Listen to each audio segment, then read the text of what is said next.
আমার নাম অলকেশ। আমার বয়স ২২ বছর। সবেমাত্র কলেজ শেষ করে চাকরি খুঁজছি। আমার মায়ের নাম প্রীতি রানী, বয়স ৪০। এই বয়সেও খুবই সুন্দর আমার মা। বাবা মায়ের ডিভোর্স হয়ে যাওয়ার পর থেকে আমি আর মা একসাথে থাকি। সাদা না বিনয়ের একটি বাড়িতে আমরা দোতলায় দুটি ঘরে থাকি। একটা ঘরে মাংস আর একটা আমি। নিচের তলার ঘরটা বৈঠকখানা। ঘটনার শুরু সেদিন থেকে যেদিন আমি প্রথম এমন গল্প পড়া শুরু করলাম। মায়ের সম্পর্কে আমার চিন্তা ভাবনায় বদলে গেল। আমি ইন্টারনেটে কিছু মা ও ছেলে গল্পের ভিডিও দেখলাম। সেখানে ভিডিও জায়গায় নিজের মাকে কল্পনা করে নিলাম। আমার তখন পাগলের মতো অবস্থা। বাচ্চা ঘরে গিয়ে কাজ সেরে নিলাম। জীবনে প্রথমবারও মাকে মনে করে কাজ করলাম। বাচ্চা ঘর থেকে বের হয়ে আমি মাকে দেখতে না পেয়ে মায়ের ঘরে গেলাম। দেখি মা কাপড় পরছে। অন্যান্য দিন হলে আমি ঘর থেকে বের হয়ে যেতাম, কিন্তু আজ আমি দরজার ফাঁক দিয়ে দেখতে লাগলাম মাকে। বুক এত জোরে ধুকপুক করছে যে মনে হলো মা ধুকপুকানির আওয়াজ শুনে না ফেলে। মা তখন শুধু ছোট্ট একটা পড়া। মাকে দেখে মনেই হচ্ছিল না মায়ের এত বয়স। মনে হচ্ছিল বড়জোর ৩০-৩২। এই প্রথম আমি কোনো অর্ধসম্পূর্ণ মেয়ে দেখছি। মায়ের শরীরটা ভালোভাবে দেখতে লাগলাম। মায়ের কাঁধ অবধি ছোট চুল দেখতে খুবই সুন্দর। আমি আর কন্ট্রোল করতে পারলাম না। একটু একটু করে আমার বেরিয়ে পড়ল। আমি তাড়াতাড়ি বাচ্চা ঘরে ছুটে গিয়ে আরও একবার কাজ করলাম, মায়ের কথা ভেবে। সেদিন আমার এসব চিন্তাভাবনা করতে করতে কেটে গেল। তারপর দিনই মা আবার স্নান করে ঘরে ঢুকতেই আমি দরজার ফাঁকে দাঁড়িয়ে গেলাম। সেদিন আবারও আমার ভেতরে এতটা শক্ত হয়ে গেল যে ছিঁড়ে বেরিয়ে যাবে।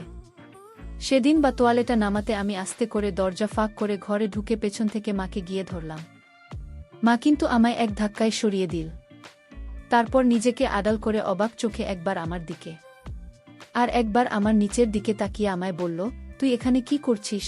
যা ঘরে জামা। দেখলাম খুব ভয় পেয়ে গেছে। আমার নিজের উপর রাগ হতে লাগল। হয়তো পরে আমি মাকে সুযোগ পেতাম, কিন্তু তা আমি এভাবে তাড়াহুড়ো করতে গিয়ে হারালাম। আমার নিজের উপর প্রচণ্ড রাগ হতে লাগল। কিন্তু তারপরে খনি মায়ের স্পর্শ করেছে ভেবে খুব আনন্দিত হয়ে পড়লাম। আমি নিশ্চিত আমার খাটানো মাথার পিছনে অনুভব করতে পেরেছে। আমি আর একবার নিজেকে শান্ত করলাম। এবার খুব বেশি বেরোন না। বারবার নিজেকে শান্ত করার ফলেই বোধ হয় তাতে কিছু আসে যায় না। আমি দিনরাত মাকে নিয়ে ভাবতে লাগলাম। আমার এক প্রকার জেদ চেপে বসেছিল মাকে দেওয়ার জন্য। এমন মায়ের সেবা করতে না পারলে বেঁচে থাকার বৃথা। কিন্তু দেখলাম মা ওই ঘটনার পর থেকে আমার সাথে কথা বলা এক প্রকার বন্ধই করে দিয়েছে। এভাবে যন্ত্রণায় ছটফট করতে করতে ৩ দিন কাটালাম। কিন্তু ভগবানের ইচ্ছে বোধহয় অন্য কিছু ছিল, মাকে সেবা করার সুযোগ আমি সেদিন রাতেই পেলাম, এবং সেটাও খুব অদ্ভুতভাবে। সেদিন ১১টার মধ্যে আমরা রাতের খাওয়া শেষ করে ফেললাম। খাওয়া শেষ করে মা শুতে চলে গেল। অন্যান্য দিন মা আমায় তাড়াতাড়ি শুয়ে পড়তে বলে, কিন্তু এই ৩ দিন ধরে মা কিছুই বলছে না। আমিও তাড়াতাড়ি গিয়ে পেছন থেকে মায়ের হাত টেনে ধরে বললাম, মা, আমার সেদিনের ব্যবহারে তুমি খুব রেগে আছো না? মা দেখলাম ভয় পেয়ে গেছে। আমায় আস্তভাবে বলল, না তো, তুই গিয়ে শুয়ে পড়। আমি তখন বললাম, সত্যি বলছো? মা বলল, হ্যাঁ। আমি তখন বললাম, মা, আমার খুব ভয় লাগছে। আমি তোমার সাথে শোবো। মা দেখলাম এবার সত্যিই ভয় পেয়ে গেছে, কিন্তু মুখে বলল, আচ্ছা। আমি মায়ের সাথে মায়ের ঘরে ঢুকলাম। ভাবলাম আজ যেভাবেই হোক মায়ের সেবা যত্ন করতে হবে। মা যদি রাজি হবে, না হলে জোর করে মায়ের সেবা করব। মা ছিটকিনি দিয়ে দিল। মা লাইট অফ করতে যাবে। আমি তখন বললাম, মা, তোমার সাথে আমার কিছু কথা আছে।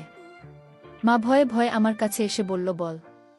আমি বললাম, খাতে বসো না মা, আমার থেকে অনেকটা দূরে খাতে বসো। আমি বললাম, মা, এই কদিন আমি অনেক কষ্ট সহ্য করেছি, কিন্তু আর না। এই যন্ত্রণা ভোগ করা যায় না। মা, জানি না তুমি আমায় কি বলবে। এই কথাগুলো শোনার পর হয়তো তুমি আমায় ঘেন্না করতে পারো, তবে আমার এই কথাগুলো তোমাকে শুনতেই হবে। আমি মায়ের দিকে তাকালাম, দেখি মা একদৃষ্টে আমার দিকে চেয়ে আছে। আমি বললাম, মা, আমি তোমাকে খুব ভালোবেসে ফেলেছি। আমি তোমার প্রতি মোহগ্রস্ত হয়ে পড়েছি। তোমার প্রতি আসক্ত হয়ে পড়ছি আমি তোমার সেবা করতে চাই। আমার কথা শেষ হওয়ার আগেই হঠাৎ করে একটা চড় মারল আমার গালে। বলল, ঠিক আমি না তোর মা, আমাকে নিয়ে তো এমন চিন্তাধারা। চিত লজ্জা করল না তোরা মা এই কথাগুলো বলতে? আমি তখন বললাম, মা, তোমারও তো দরকার।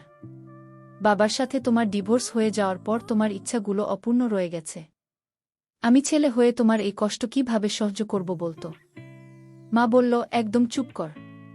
তোর কোনো কথা বলার অধিকার নেই। ঠিক তুই এত নীচ মনের। আমি বললাম, ছেলে হয়ে মায়ের কষ্ট দূর করতে চাওয়াটা যদি নীচ মনের পরিচয় হয় তবে আমি তাই। মা বলল, কিন্তু তুই আমায় নিজের সাথে সেবা করতে চাইছিস। আমার কষ্ট হচ্ছে বলে না। আমি দেখলাম লাইনে কথা এসে গেছে। আমি বললাম, মা তুমি একবার রাজি হও, তোমার কোনো কষ্ট থাকবে না।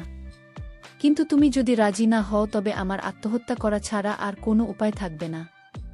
কারণেই মুখ আমি তোমায় আর দেখতে পারবো না। মা দেখলাম চুপ করে আছে। মা মাথা নিচু করতে দেখি চোখ দিয়ে 2 ফোঁটা জল গড়িয়ে পড়ল। আমি তখন মায়ের থুতনি ধরে আমার দিকে ফেরালাম। ফর্সা গাল বেয়ে জল গড়িয়ে পড়ছে। আমি মায়ের চোখের জল মুছিয়ে দিলাম। মায়ের এমন অবস্থা দেখে ভাবলাম এখনই কিছু করি। কিন্তু না, তার সময় এখনো আসেনি। সবুর করলে তার ফল মিষ্টি হয়। আমি মায়ের আরও কাছে সরে আসলাম। মায়ের শরীর থেকে একটা সুন্দর সুগন্ধ পাচ্ছি। আমি আমার মুখটা মায়ের মুখের কাছাকাছি আনলাম, আরও কাছাকাছি আনলাম। এবার মায়ের ঘন ঘন নিঃশ্বাস পড়ছে। মা বলল, না বাবা প্লিজ এমন করিস না। না, আমি তোর মা। লোকে আমাদের সম্পর্কে ঠিকভাবে নেবে না। প্লিজ আমায় ছেড়ে দে। মায়ের এই নমনীয় হওয়ার সুযোগটা আমি কাজে লাগালাম। আমি মাকে বললাম, মা ডিভোর্স হয়ে যাওয়ার পর তুমি কত কষ্ট পেয়েছিলেন, তোমায় কেউ দেখতে এসেছিল। এখন তোমার অধিকারে তুমি সুখ ভোগ করবে। কেউ তোমার অধিকার কেড়ে নিতে পারবে না। তোমাকে সেবা করার দায়িত্ব আমার। গিয়ে বলে আমি এগিয়ে যাচ্ছি। মা একটু বাধা দেওয়ার চেষ্টা করছিল। প্রায় 2 ঘন্টা মায়ের সেবা করলাম। জীবনে প্রথমবার সেবা করলাম, তাও আবার নিজের মায়ের সাথে। চরম আনন্দ ভোগ করেছি, খুব তৃপ্তি পেয়েছি। আমি তা আর বলার অপেক্ষা রাখে না।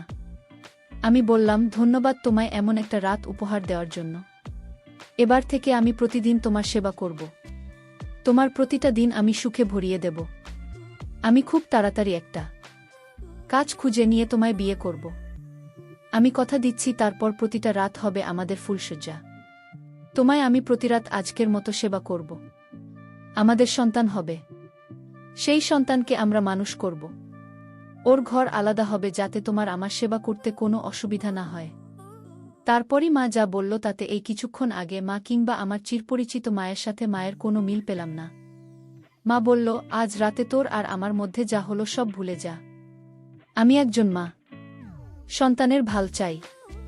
তাই তোর মুখ চেয়ে আজ রাতটা আমি তোর সাথে সেবা করতে রাজি হয়েছিলাম। শুধুমাত্র আজকের রাতটা। সুতরাং কাল থেকে তুই আমার ছেলে আর আমি তোর মা। আর হ্যাঁ, কাল থেকে যেন আমার প্রতি কোনো রকম পাগলামো যেন না দেখি, তাহলে কিন্তু তোকে মেন্টাল হসপিটালে পাঠাতে বাধ্য হব। আমি আমার ধরা তো দূরের কথা, আমার কাছাকাছিও আসবি না তুই। তোকে ঘৃণা করি আমি।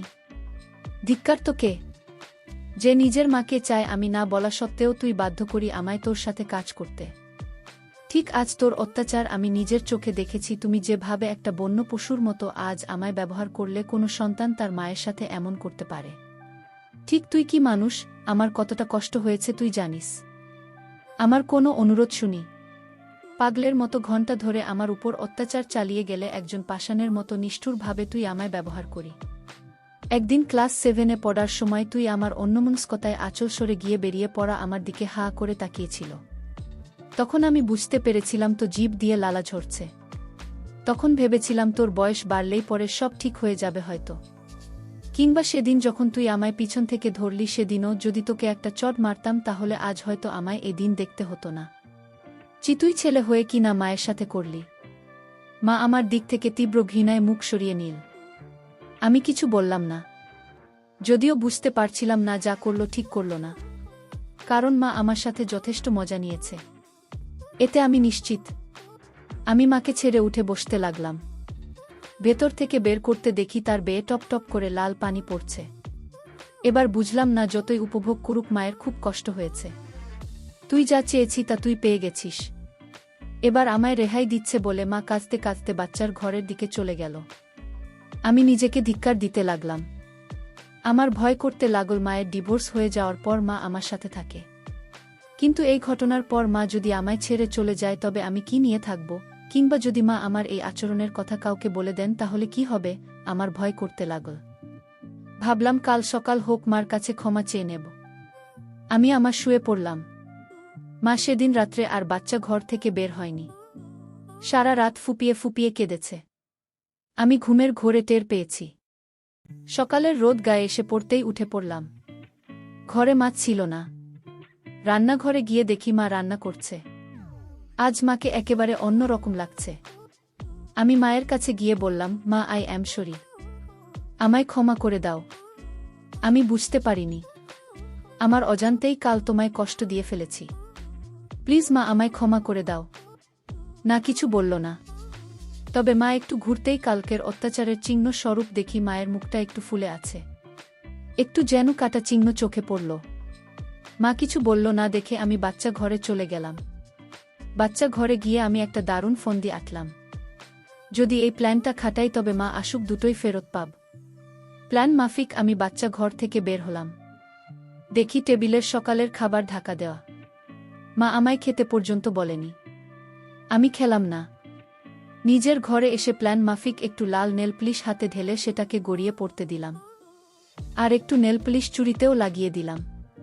তারপর রেল পুলিশ সরিয়ে রেখে চিৎকার করে উঠলাম। মা গো মা! চিৎকার শুনে ছুটে আমার ঘরে চলে এলো। দেখি মা আতকে উঠলে। কি করছিস তুই? এটা পাগল হয়ে গেলি নাকি? বলেই মা একটা রুমাল নিয়ে আমার ওই জায়গাটা বাঁধতে গেল। আমি কিন্তু মাকে সরিয়ে দিয়ে বললাম, তুমি আমাকে ছুঁতে বারণ করেছ, আবার তুমি আমাকে ধরেছ। আর তাছাড়া আমি বাঁচতে চাই না। তুমি আমাকে এভাবে ঘৃণা করবে? কি করব আমি বেঁচে থেকে? মায়ের রাগ একটু একটু করে গলছে দেখলাম। মা আমার কাছে কাতর অনুরোধ করে বলল, তুই জায়গায় রুমালটা বেঁধে নে, তারপর তো সব কথা আমি শুনেছি। আমি বললাম, তুমি তো আমায় ঘেন্না করো, আবার আমার উপর এত দরদ দেখাচ্ছ কেন? আমার যা হয় হোক। তোমার কি? মা কিছুক্ষণ কি যেন ভাবল, তারপর আমার কাছে সরে এসে আমার গালে হাত দিয়ে আদর করে বলল, দেখ বাবা, আমি তো ওকে ঘেন্না করি না, কিন্তু তোর এই আচরণ আমার ভাল লাগছে না।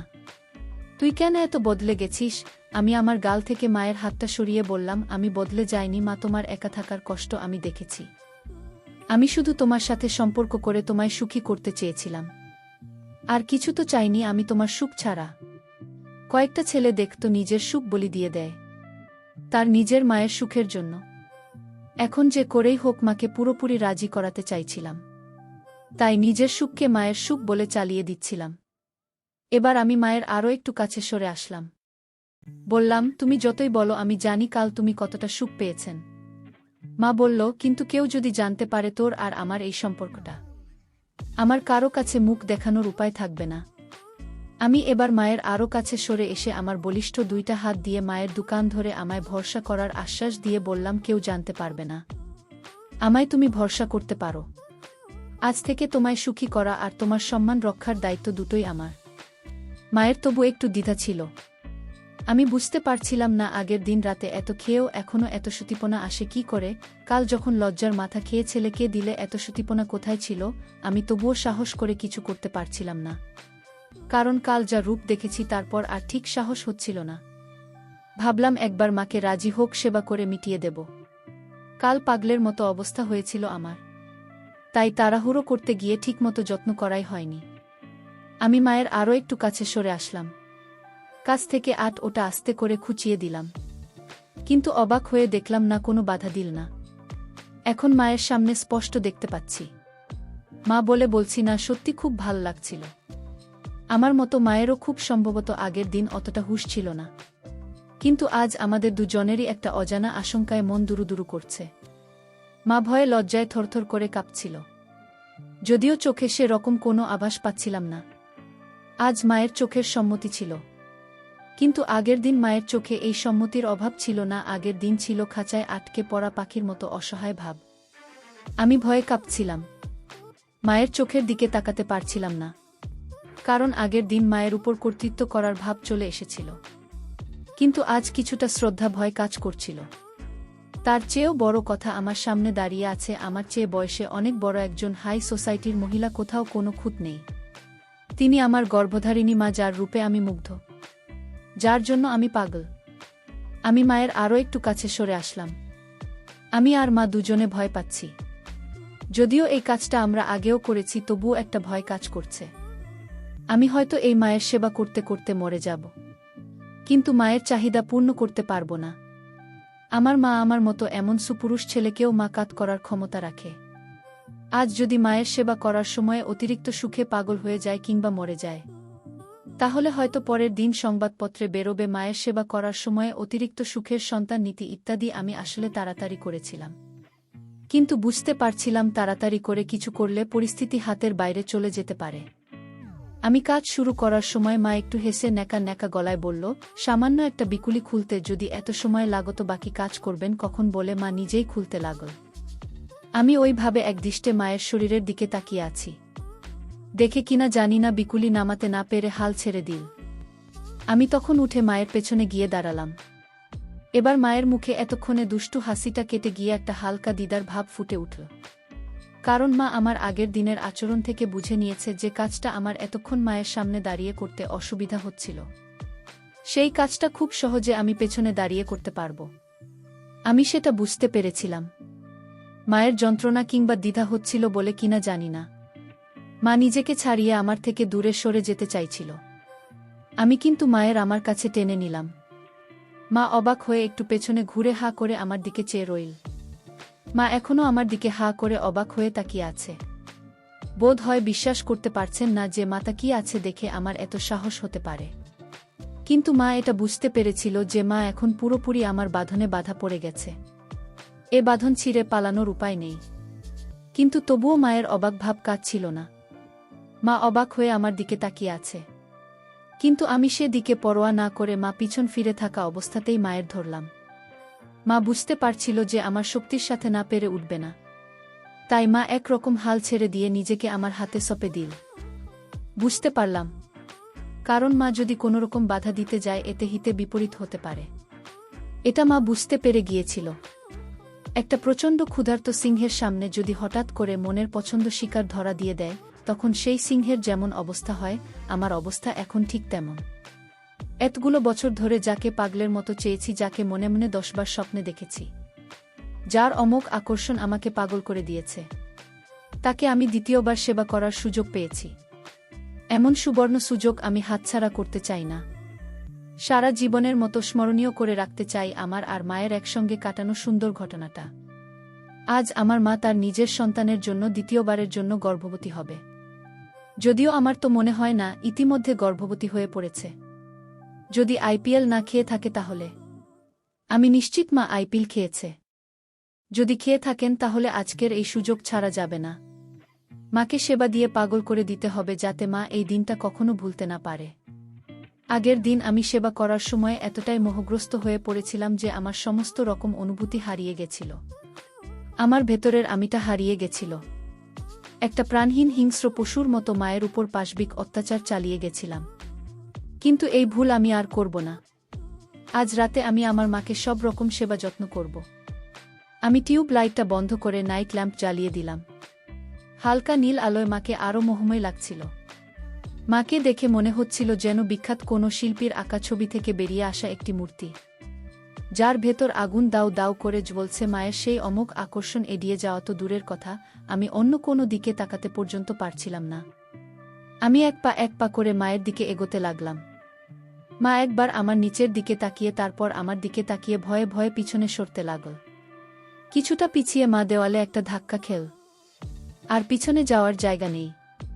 মা এমন ভয় আর লজ্জা পাচ্ছে যে মনে হচ্ছে আমিও নতুন বিয়ে করা স্বামী। মা একটু অবাক হয়ে গিয়েছিল। এবার আমি সম্পূর্ণ হয়ে নিলাম। মায়ের দৃষ্টিতে আমার দিকে চেয়ে আছে। আর হয়তো ভাবছে রহস্য কি, একটু দুর্বল না হয়েও এতক্ষণ কাজ করতে পারে।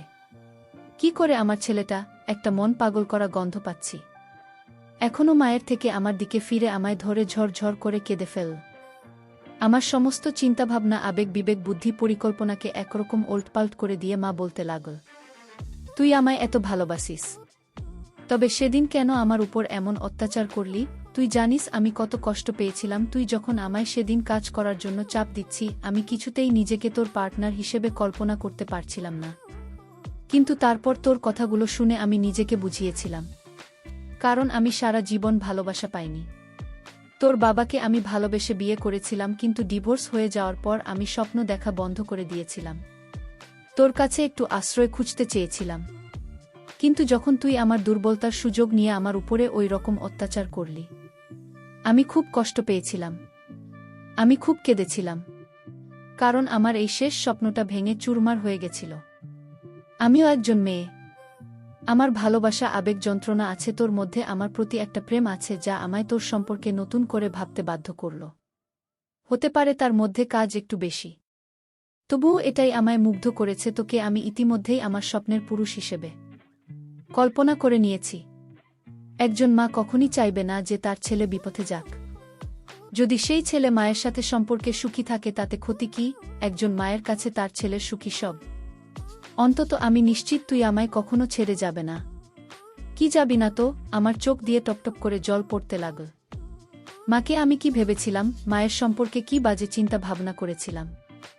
আমি মাকে বললাম, কখনো না মা, আমি তোমায় ছেড়ে কোথাও যাব না। সারা জীবন তোমায় ভালোবাসব। আই লাভ ইউ মা। এরপর সেদিন আমরা কাজ করেছিলাম কিনা নাই বা শুনলেন, মা আমায় ভুল প্রমাণিত করেছিল। কারণ মা আগের দিন সত্যিই আইপিএল নেয়নি। সেদিন রাতেই আমি মাকে বিয়ে করেছিলাম। বাবার দেওয়া মঙ্গলসূত্র খুলে ফেলে দিয়ে মা আমায় আপন করে নিয়েছিল। সেদিন থেকেই মাকে সত্যি আমি খুব ভালোবেসে ফেলেছি। এরপর লোকলজ্জা থেকে বাঁচতে মাকে নিয়ে আমি অনেক দূরে এক নির্জন জায়গায় চলে এসেছি, কারণ রাস্তা দিয়ে চলা বেশিদিন সম্ভব ছিল না। ইতিমধ্যেই লোকজন আমাদের নিয়ে বলাবলি শুরু করেছিল, কারণ সবাই জানে মায়ের ডিভোর্স হয়ে গেছে।